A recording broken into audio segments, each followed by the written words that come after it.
Nous avons vu jusqu'à présent comment créer des tableaux à partir de listes ou en utilisant les fonctions de NumPy, les données aléatoires, les fonctions arrange, linspace ou encore 0 et ones. Nous allons maintenant voir comment lire des données dans un fichier. Nous allons utiliser la fonction genFromText de NumPy pour lire des fichiers au format CSV ou TSV. CSV signifie en anglais Comma Separated Values, c'est-à-dire des valeurs séparées par des virgules, ou TSV qui signifie en anglais Tab Separated Values, c'est-à-dire valeurs séparées par des tabulations. Nous allons utiliser un fichier d'exemple nommé data.csv qui contient des valeurs séparées par des virgules. À l'aide de l'instruction data égale np.genFromText appliquée à data.csv et en utilisant le paramètre délimiteur égale virgule, nous demandons à l'interpréteur de lire le contenu du fichier data.csv en considérant que les valeurs sont délimitées par des virgules. Le tout est stocké dans une variable nommée data. Nous pouvons alors afficher son contenu. Data contient bien le contenu de data.csv et est de dimension 4 par 5. Afin de sauvegarder un tableau NumPy au format texte, on peut utiliser la fonction saveText. Nous commençons par générer un tableau M contenant des valeurs aléatoires. À l'aide de la fonction saveText, nous sauvegardons le contenu de M dans un fichier nommé randomdata.csv. La fonction saveText prend ici comme paramètre supplémentaire le format des données à respecter lors de l'écriture ainsi que le caractère à utiliser pour séparer les valeurs. Ici une virgule. Les fichiers texte ne sont pas toujours adaptés au stockage de valeurs numériques. Dans l'exemple précédent, nous n'écrivons que 3 chiffres après la virgule et perdons donc en précision. Les fichiers CSV sont aussi limités au tableau de 2 dimensions. D'autre part, les fichiers texte sont beaucoup plus gourmands en stockage que les fichiers binaires, que nous allons maintenant présenter. NumPy possède son propre format de fichier binaire. De tels fichiers utilisent l'extension NPY. Pour sauvegarder des tableaux au format binaire, il faut utiliser tout simplement la fonction save de NumPy. Save signifie sauver ou sauvegarder en anglais. Ainsi, l'instruction np.save de randommatrix.npy,m permet de stocker dans le fichier randommatrix.npy le contenu de la variable m. Afin de lire ce fichier, il faut utiliser la fonction load. Nous voyons en affichant le résultat que plus de 3 chiffres après la virgule sont ainsi obtenus. Nous allons maintenant aborder les techniques d'indexation avancée de NumPy. Commençons par redéfinir V, un tableau 1D contenant les valeurs 1, 3, 2, 4, et M, un tableau 2D formé des 4 mêmes valeurs stockées sur 2 lignes et 2 colonnes. V a une dimension. L'accès à un élément de V se fait donc avec un seul indice. Ici, V crochet 0 est égal à 1. M a 2 dimensions. L'accès à un élément de M se fait donc avec 2 indices. Ici, M 0,1 qui est bien égal à 3. Que se passe-t-il lorsqu'on ne passe qu'un seul indice à M? Par exemple, en souhaitant accéder à M de 0.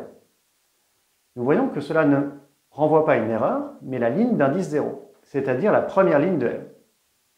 Nous pouvons préciser à l'aide du caractère 2 points que l'on souhaite tout le contenu de cette ligne. Ainsi, M de 1,2 points renvoie le contenu de la deuxième ligne de M. C'est aussi à l'aide de 2 points que l'on peut accéder à une colonne de M. Ainsi, M 2.1 correspond à la colonne d'indice 1, c'est-à-dire la deuxième colonne de M.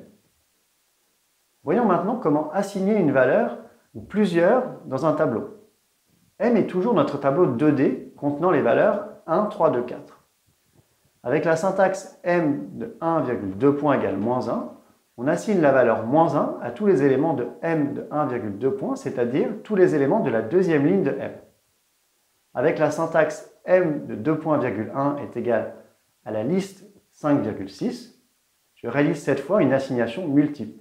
J'assigne à la deuxième colonne de M les valeurs 5 et 6.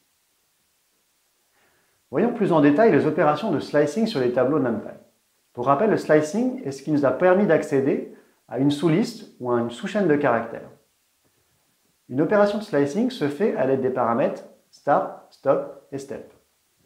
Soit A le tableau 1D contenant les entiers 1, 2, 3, 4 et 5. Nous accédons aux éléments d'indice entre 1 et 3 exclus avec la syntaxe A, crochet carré, 1, 2.3. Comme pour les listes et les chaînes de caractères, on peut omettre de préciser start, stop ou step qui prennent alors leur valeur par défaut. A de 2.2.2 renvoie un élément sur 2 de A. A de 2.3 renvoie les 3 premiers éléments de A. Et A de 3, 2 points, renvoie les éléments de A d'indice supérieur ou égal à 3. On peut également utiliser des indices négatifs. Repartons de A, le tableau 1D contenant les entiers 1, 2, 3, 4, 5. A de moins 1 est le dernier élément de A, c'est-à-dire 5. Et A de moins 3, 2 points, renvoie les 3 derniers éléments de A, c'est-à-dire le tableau contenant les entiers 3, 4 et 5. Les opérations de slicing sont possibles sur des tableaux, quelle que soit leur dimension. Construisons un tableau A de 2 dimensions à l'aide de listes en compréhension, telles que l'élément de A en position IJ et l'entier formé des chiffres I et J. Par exemple, l'entier en position 1, 2 et 12. Nous pouvons sélectionner le bloc restreint aux lignes et aux colonnes d'indices entre 1 et 3 exclus avec la syntaxe A de 1, 2.3, virgule 1, 2.3. Pour sélectionner une sous-matrice en prenant une ligne et une colonne sur 2, nous utilisons la syntaxe A 2.2.2, virgule 2.2.2. Nous venons de voir l'indexation du tableau multidimensionnel avec le slicing. Nous allons voir maintenant ce qui est connu sous le nom de fancy indexing, c'est-à-dire la possibilité d'indicer des valeurs d'un tableau à l'aide d'autres tableaux ou encore de listes. Commençons par afficher le contenu du tableau A. Nous définissons la liste des indices 1,3. L'accès aux éléments de A à partir de cette liste d'entiers renvoie les lignes d'indices 1 et 3. Pour accéder aux colonnes d'indices 1 et 3, il faut combiner cela avec l'utilisation du caractère 2 points. Ainsi, on écrit A 2 points, indice. Dans le cas où l'on passe des listes d'entiers, comme indices de lignes et de colonnes, NumPy interprète cela comme l'accès à la liste des éléments. Prenons un exemple. Ici, A appliqué à la liste 0,2 en premier paramètre, un deuxième paramètre, la liste 1,3. Cela renvoie les deux éléments, celui d'indice 0,1 et celui d'indice 2 et 3. Si l'objectif désiré est l'accès à une sous-matrice ou un sous-tableau restreint ici aux lignes d'indice 0 et 2 et des colonnes d'indice 1 et 3, il faut passer par la fonction ix underscore de NumPy. Nous venons de voir l'indexation de tableau NumPy avec des entiers. Il est aussi possible d'indicer à l'aide des tableaux de booléens. Voici un exemple. Soivez un tableau 1D des entiers 0, 1, 2, 3 et 4. Définissons une variable nommée mask, qui est un tableau de 5 éléments booléens. Les entrées de mask d'indices 0 et 2 sont égaux à true. Ainsi, à l'aide de l'instruction v appliquée à mask, l'interpréteur renvoie deux éléments de v d'indices 0 et 2.